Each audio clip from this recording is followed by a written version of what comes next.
Hi there, this is Dylis Guyan, and welcome to the Inspired Selling Podcast, the place where coaches, consultants, trainers, and business experts who sell to bigger businesses discover how to attract, convert, and retain more of those ideal clients. And I've got a fantastic guest for you today. It's the networking queen, Kathy Dunbavin. Let me just clear my throat and give you a little bit of background on Kathy.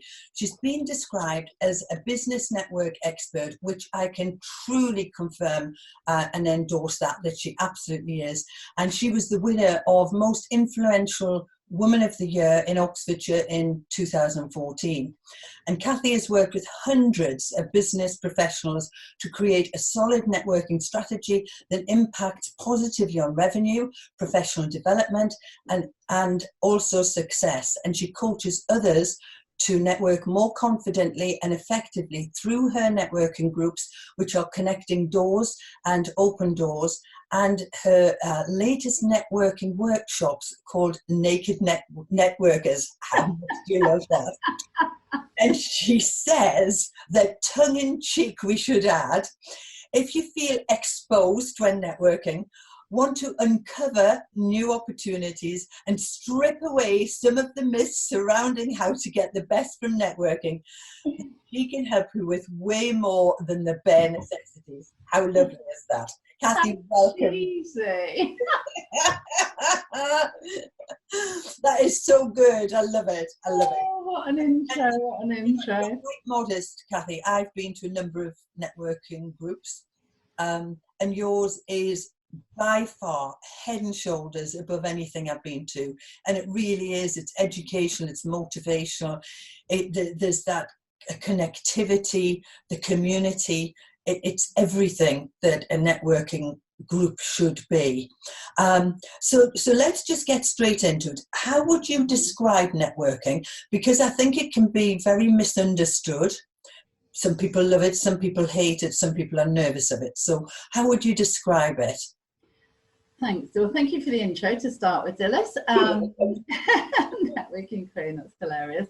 So networking for me is all about relationships. It's really quite straightforward and quite easy. I do think people get it wrong. There's an awful lot of networking out there that's available to us, morning, noon and night, it would appear these days.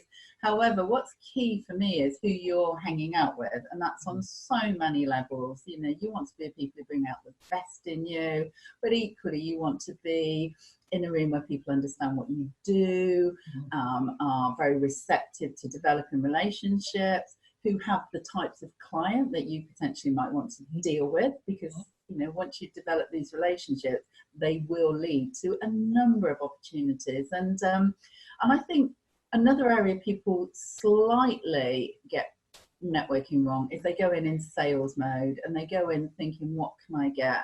And if I could tell you one thing, if you're out there networking, just stop that. Just go with the mindset of, I'm going to develop some new relationships. Some will just stay on kind of the periphery of your network, and there'll be people you bump into from time to time, but you will soon be aware of the others where you have a bit of chemistry. You know, you just, everything kind of fits well and you like each other, and then you will start to explore how you work, who you work for, and all the other bits of the puzzle that need to be in place, really. And as the relationship develops and the trust builds, what will happen inevitably is there'll be an opportunity at some point to introduce one another to clients. And that's it. It's all relationships. Yeah. And you're absolutely right. And because, you know, if I look at myself personally, I wouldn't just recommend anyone. I would have to know that they were good, you know, and I know you have given me recently a most fantastic recommendation that I'm still working on. So we're talking about, we must be getting it on for nearly a year now. And it's just, that has developed within the business. But you wouldn't have recommended me in there if you didn't know me, if you didn't like me and trust me. There's always that, of course. But also you were confident in my ability, but only because we got to know each other. Yeah, and we've known each other for a long time, Dylis. And I know at the moment we can't work out exactly when that goes back to. Yeah. it just goes back and you develop those relationships. But a couple of things for me in just listening to what you say. One of the other things, if you're networking, is it doesn't matter how much you pay to be part of a formal networking group. My take on it is you still have to earn the right for others to introduce you. It's just paying your money and sitting in a room should not be good enough. It really, that absolutely shouldn't. You have to earn that right, and you earn that right on the way you behave at all times, because that says so much about you. Your willingness and generosity to support other people, your ability to educate people in what you do, how you do it, what makes you different, and all of those things. So they're the skills you need to hone for yourself. It's just not going to happen because you walked in a room. We all know how hard it is to gain new clients and how hard we work to retain those relationships. Not in a million years should you ever jeopardize that just because you feel the pressure you have to refer to that person. And I will still always choose the right person to refer to, because there's other things that come into the mix about personalities and what you know about both parties that you're connecting. And you can always retain your integrity and your reputation, because ultimately I'm very fortunate having networked for so many years, Dylis, that I think if people ask me for a recommendation and I give it kind of goes with a little bit of a credibility, a bit of a stamp of approval. But you would only be bitten once, and that would be the end of it. That's right. That's absolutely right. And then your reputation's down the tubes anyway, isn't it? Absolutely. And you, as a networker, that is probably one of my biggest assets is that reputation. So if we go back, Kathy, what was it that prompted you to set up these networking groups, and how did networking help you to build your networking group, if that makes sense? I know, it does, and it's such a hilarious one, that one. So what prompted me, I won't go into the very long story, but what prompted me was I went back to work after having my children. I had no idea how you told the world what you did, or at least Oxfordshire what you did. I stumbled across networking, walked into a meeting at 6:30 in the morning. It was a room full of men, bar one lady. I was really, really nervous, but I still walked in and I sat down, and I was just intrigued at how these people seemed to know each other quite well and really wanted to help one another. And so kind of from that moment I got quite hooked. I quite quickly got more involved, as I would obviously. Of course. And I just loved the whole concept of actually how by developing the relationships properly you could support one another. I did that for a number of years, and then it just didn't quite fit that environment with where my business partner Sonia and I were with our property business. We knew the people we wanted to be surrounded by, and I think that's the key thing in networking. Sometimes you outgrow where you are, and you can, you need to find the right networks, because ultimately, regardless of the price, Dylis, you invest a lot of time, and you should, particularly in developing key relationships. That's what makes it work. So I kind of stepped down from that organisation after 13 years, I think, in total with them, and came away, but really missed it. It was just, I realised how much I love just being able to connect people. I don't know if it's just because I'm a bit nosy that I like to find out about people, but when you're genuinely interested and ask people questions about them, making those connections it's just a little bit easier, and it becomes a bit more natural, and going back to what you said about the intro that I made for you, I have to say that's got to be one of the best things about networking, is when you genuinely can make an introduction and give somebody a great opportunity, somebody you really respect and like. It's just, nothing feels better than doing that. So we then looked at, because I was just a bit bereft really when I stepped down, we then looked at setting up our own group, which we did 8 and a bit years ago now, and we're in our 9th year, and we set up our first Open Doors group, and it was great. Probably built on actually mine and Sonia's reputation and the relationships we had. And fast forward 8 years, we now have 5 groups running. We are just about to launch in Reading and Milton Park in September. So, you know, it's just been wonderful. But what we've done now is really thought about what this whole relationship development style networking is. And we have created the company we wanted to create around 5 quite simple values. They're the things that matter to us, but they are the things that pull together quite strong groups where these relationships do develop and great amounts of business and all the other things happen. And yeah, I know firsthand how good these groups are. And I don't know whether this was the case, but did you handpick people and invite them, or was it just word of mouth and reputation, or was it a bit of both? It's really funny. We handpicked people to a degree because I'd come out of a big organisation on the networking front. And 2 things really, Dylis. I didn't want to recreate what I'd been part of because I would have stayed where I was. So we always knew we wanted to be smaller and just a key focus. So right from day one, we decided the people we needed to be surrounded by would be business owners, partners, directors. And we've hung on to that. And I think that now it has really aided our reputation, because if you come along, even as a guest, but certainly if you join us as a member, you know the people you're investing your time in are going to be, you know, decision makers. They have a vested interest in that business at one level or another, because with the best will in the world, employees are on a career path, as they should be. Opportunities arise to them and they move on. And if you've just invested a couple of years developing a relationship with them, we kind of, you know, sort of back to the drawing board a little bit. So we've tried to avoid that happening as much as possible. And you know, and you've been there, Dylis, the discussions that happen around the table, you know, are very relevant. If you're a business owner, partner, director, you've got something to contribute, and people can feed into you with ideas, support, experiences that help you. So, you know, they are very similar and very dissimilar, but very similar in, you know, where they are within their businesses. Yeah, and that was very clear.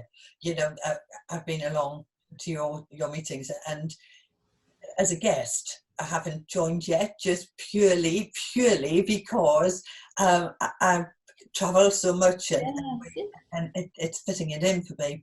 However, as I'm sitting talking to you, I'm thinking, I have got to join. I've got to find a way, because it was different and better than anything I've been to. And I think you've hit the nail on the head. It's about if you're going to network, go to places where you're not necessarily ideal clients are, but the kind of people that you want to meet. That's the thing, Dylis. You know, you probably won't find your clients, and I think that limits your networking anyway, if that's what you're looking for. But what you will find is other people who are already dealing with the types of clients you want to be working with, and that's where it's very exciting. And you know, Dylis, thank you for saying we're better, but you know, I just love the fact we're different. You are. Because there would be a number of people we wouldn't be the better option for, we would not be right for, and we're really clear on that. I'm really happy to make other suggestions for them. In fact, it was part of the reason we ever launched Connecting Doors, which actually now has changed its name to the Business Spa. So just for avoidance of confusion, it's now the Business Spa. But that was because, you know, we know where we are not a good fit for people as well. And I think as a business, it's really important to know that. It's what, you know, it helps people talk about you because there's clarity around exactly what's right. And if we didn't feel we were the right option, we would certainly be able to point people in the right direction. You know, I probably know many of the other networking groups, and I'm great friends with people involved in all of them. And that's lovely because, you know, you can talk about one another's businesses.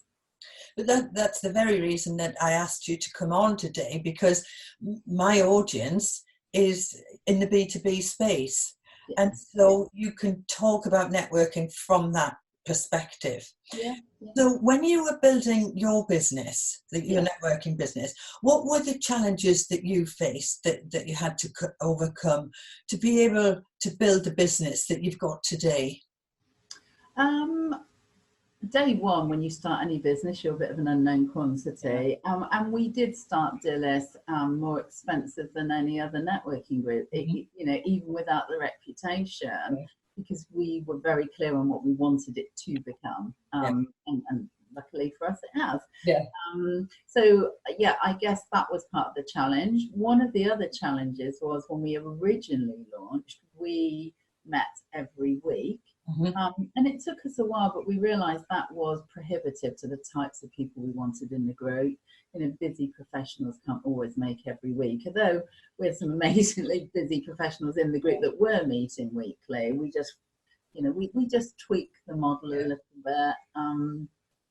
And now we're expanding, we have a whole set of new challenges, which is really exciting. The big one, and anyone out there listening who's got their own business, who's going through this or been through this, will get this. You have to let go of control. And we now have associate directors who head up groups for us. And, Open Doors is still mine and Sonia's baby, and it still doesn't feel any different 8 and a bit years on.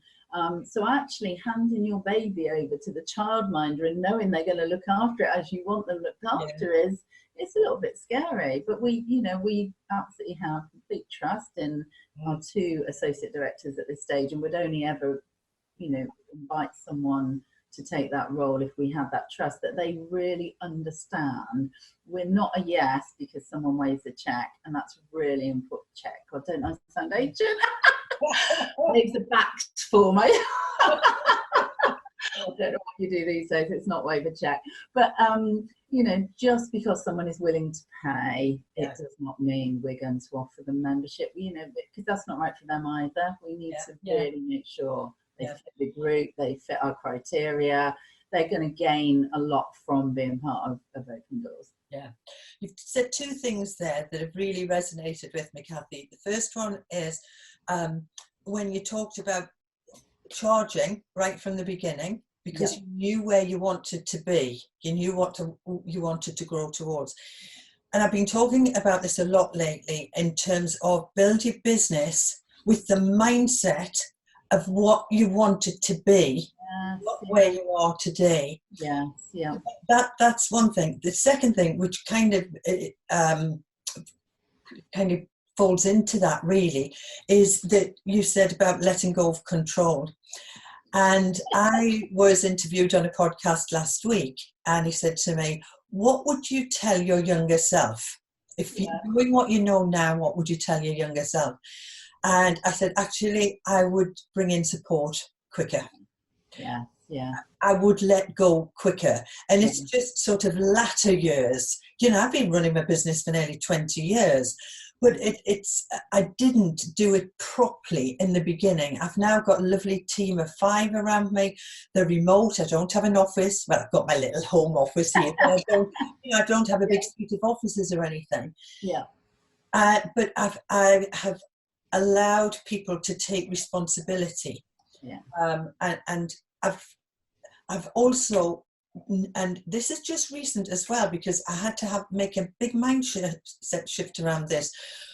When I used to be regional sales director, we had proper meetings, with my managers. And so I was running this team of 5 remote people, but they didn't know each other. We never spoke together. I brought them all together onto a Zoom call like this, and I shared my vision with them. And I shared my purpose, why I am still so committed to doing what I do, such an evangelist around what I do. And then talk to them about ideas. And so here's my vision, here's my purpose, here's what I want to achieve. Here's a higher level strategy. Now let's just discuss how we might achieve these things. And through the brainstorming and allowing other people to come in and share their ideas, because you cannot, no matter how good you are, you're blinkered within, you know, even if you can see outside, the power of the team is so much greater. Oh, yeah. And I've loved that you've said that you've what were your words? Let go of control was what you said. Yeah. And it's, you know, it's been a challenge, Dylis, and we're still going through it. But actually, just in this last 6 months, what we know, July. So first 6 months of this year, we recruited more new members into Open Doors than we did in the 2 previous years completely. Oh, fantastic. I mean, but what we've done is we've brought in admin. So Sonia and I now don't have to do those tasks, the stuff that you know Kate does brilliantly, and it's, if you profile Kate, it's so much more in her area of strength. You know, and Sonia and I also divided our roles. There's 2 really important sides to our company. One is obviously the growth, this expansion, working with our new associate directors. But the other, and never ever overlook this one, is looking after our existing members, our clients. You know, and they're 2 very different roles. And so Sonia works, you know, very much with the existing members, and we meet them and stay very in touch with them. And that, no matter how big we grow this company, will be key. You know, that's why we did this. You know, we still can make a lot of great cross-group interaction, you know, and we get to hear what everybody's doing, which is why we do this. It's the bit we love. Fantastic. And that's another key point, actually, Kathy. I was talking to someone at the weekend, and she was talking about a role she'd been in a different type of networking group. But she said one of the things that was missing was looking after the members, so they could bring people in, but they didn't stay. And if we relate this to anybody's business, you know, you've got to look after your existing customers. The sale or the service doesn't stop when you've made the sale. It has to continue so that they come back to you, and you are the person that's top of mind for them. You are the person who they think, I would be bereft. You used that word earlier. I would be bereft without this person. And it's going the extra mile. It's doing those extra things. It's making people think this is real value. Value for money, and I think that's a key thing. And I think, Dylis, for us, the money isn't the driver. The money isn't enough. So, you know, we don't do any salesy thing, as you know, when you come to a guest event. But what we do, if we feel there's synergy and there could be opportunity, Sonia or I or Sebastian or John nowadays invite that person for a coffee, and we sit down and we want to know more about their business, what their plans are, what their challenges are, where they're going, and then we can talk to them about Open Doors and how it runs. And you know, we do have KPIs because we don't want it to become just a social group, because that's great, but you know, there needs to be a little bit more focus and and we run through all of that. And if after that meeting we both feel there's a good opportunity, we'll offer an application for membership only at that point. So money cannot drive that decision. It has to be driven because that person is a good fit for the group, because that's looking after our existing members, only putting the right people in, and that we believe we can support them and make them more successful in business, because that's why we have such a high retention, because people come on board and stay on board. So, you know, these things are all really, really key. It will never, I hope, ever be just about the money. So meeting with your members and understanding what they need to make it continually work for them has to be part of it too. And I've been having this conversation recently as well about when people say, oh, you know, I don't want to be seen to be salesy. I'm not salesy. We don't do anything salesy. But in actual fact, what you have just described is good selling. You know, and people have got this real awful thing about, oh, I don't want to be seen to be pushy and so on. But what I see so often is that people are pushy, is that they are just talking about their product or service. But what you've talked about is being customer-centric or member-centric. we sit down with them and we find out more about them Yes. to make sure they're a right fit for you and you're a right fit for them. Yes. Yeah. It's good selling. And honestly, I'm going to buy on my soapbox so much, like in the coming months, because honestly, Kathy, I'm now, because let me be really brutally honest here. There are so many people who hide behind this thing. I don't want to be seen to be salesy. Yes. I don't want to be selling anything. But unfortunately, they end up not growing their business. Yeah. Or they go through the peaks and troughs of cash flow because they haven't got people coming in on a consistent basis. Yeah.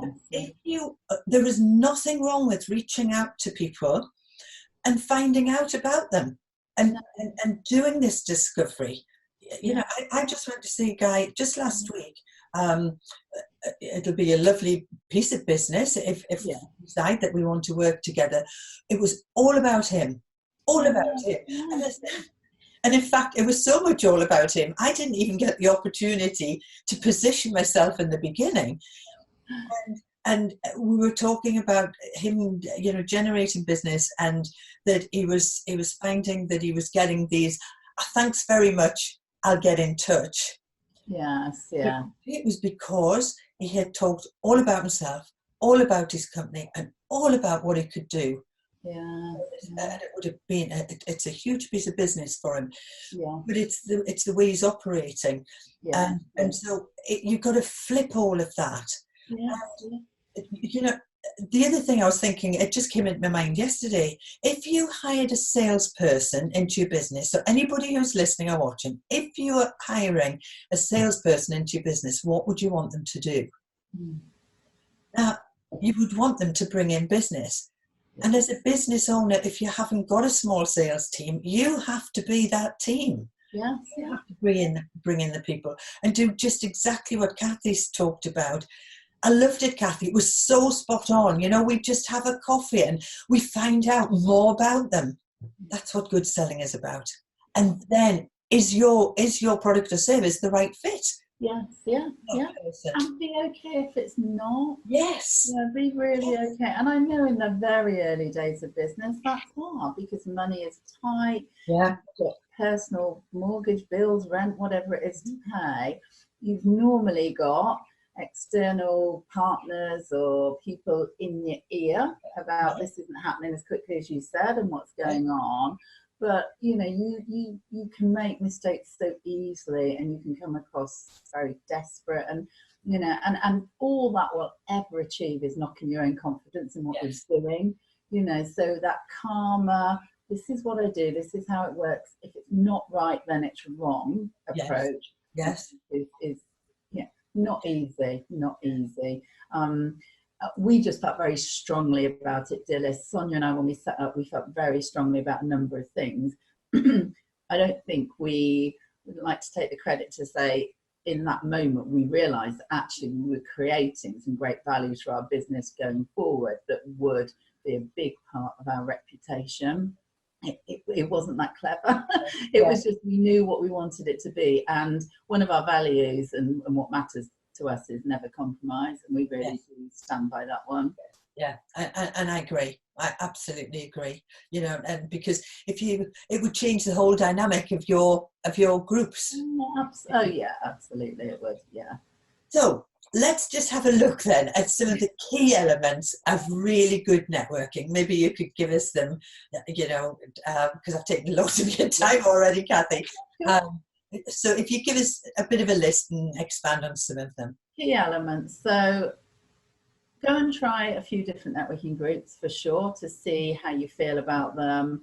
But look for the people who are in them. And like we said earlier, Dylis, it's who they know, not don't look at them as potential clients. Get to know them and who they know, and do they know potential clients.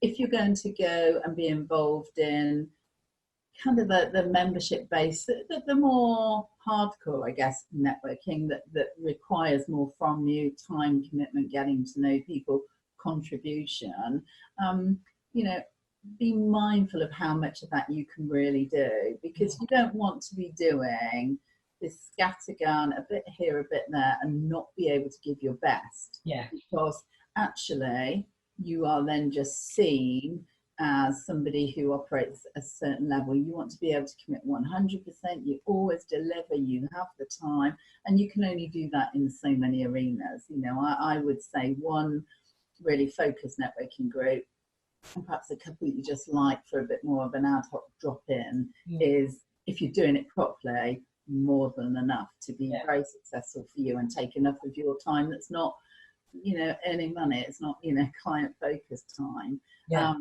So finding the right group, I think, is really, really important. Understanding it's not a sales environment at all. You're there to start developing relationships, and how much time that's going to take to invest in those relationships.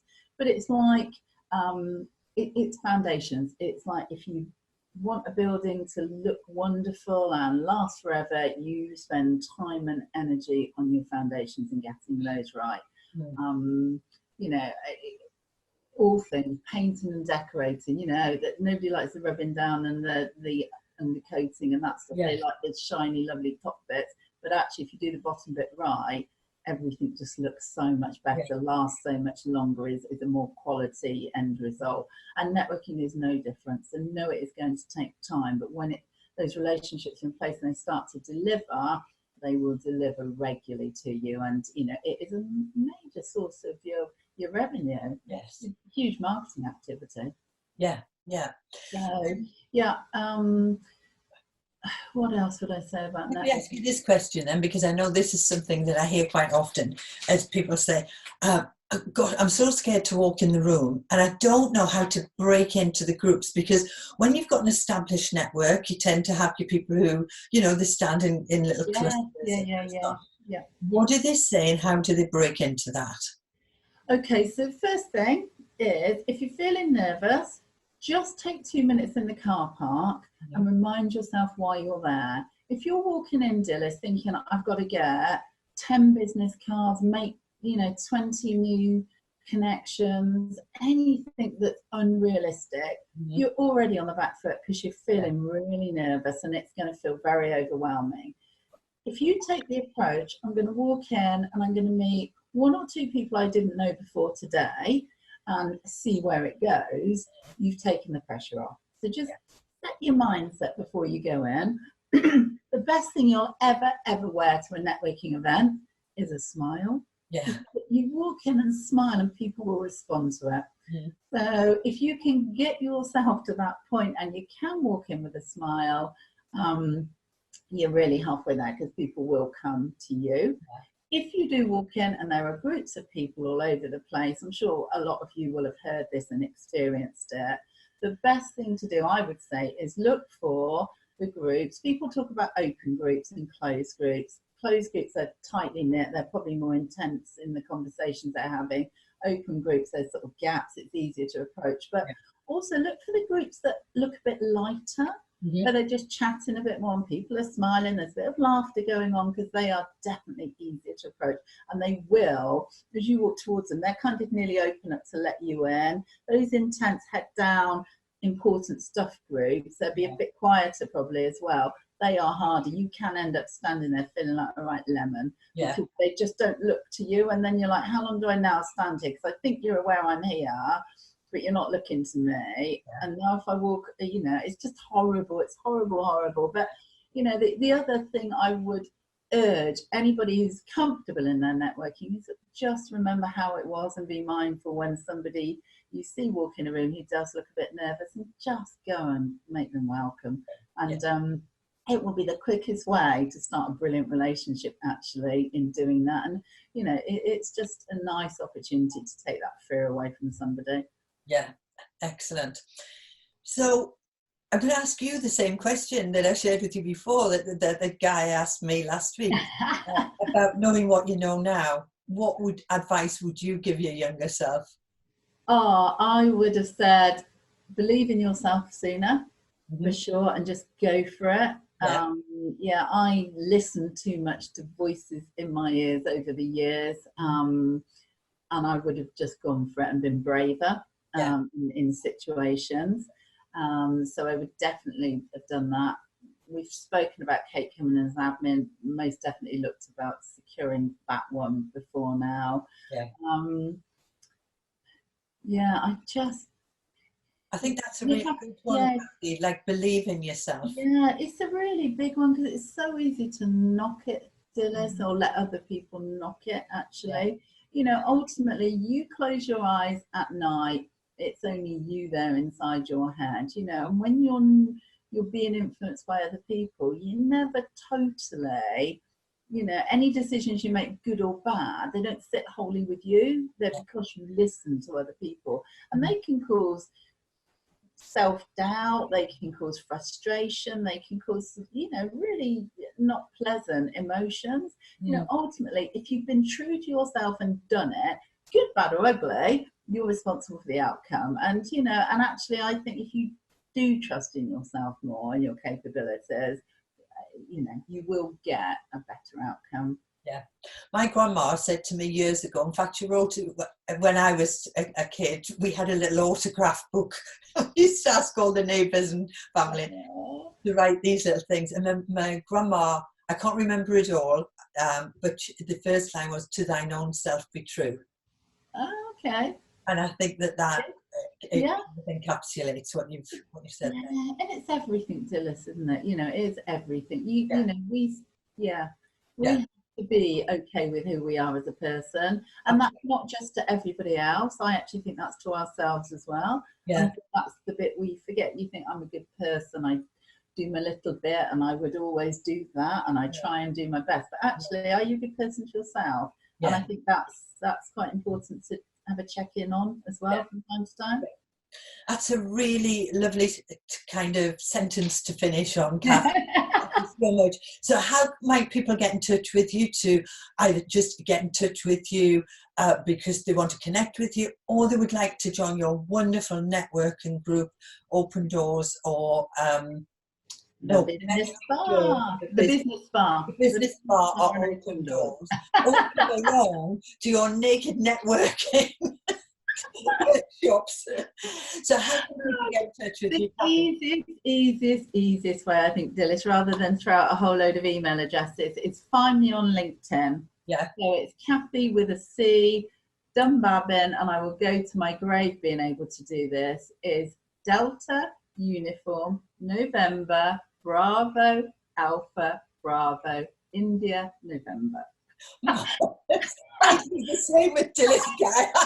I can believe it. Come find me on LinkedIn. I love connecting with new people. I can obviously then talk to anyone more about, you know, the Open Doors opportunity, what the business bar is all about, and if there's a company out there feeling their team needs to network better, I can have a chat to them about how we perhaps take naked networking into their organisation. Kathy, it's been fabulous. Thank you so much. I really appreciate it. And I'll see you for the week. Lovely. See you soon. Take care, Dylis. Bye. Bye. Well, what a great interview with Kathy Dunbabin. That's Kathy with a C. Please do connect with her on LinkedIn, and you know, you can go along to her networking groups as a guest, and she really does treat you with the care that you described as we were talking earlier. And if you enjoyed this podcast, please leave a comment, like, subscribe. And if you would like to get closer to me, metaphorically speaking, of course, please come and join me in my free Facebook group, which is called Inspired Selling. So just Google Inspired, go into Facebook, search for Inspired Selling in the groups, and I'd be delighted to have you come and join us. So until the next time, be brilliant. See you soon. Bye for now.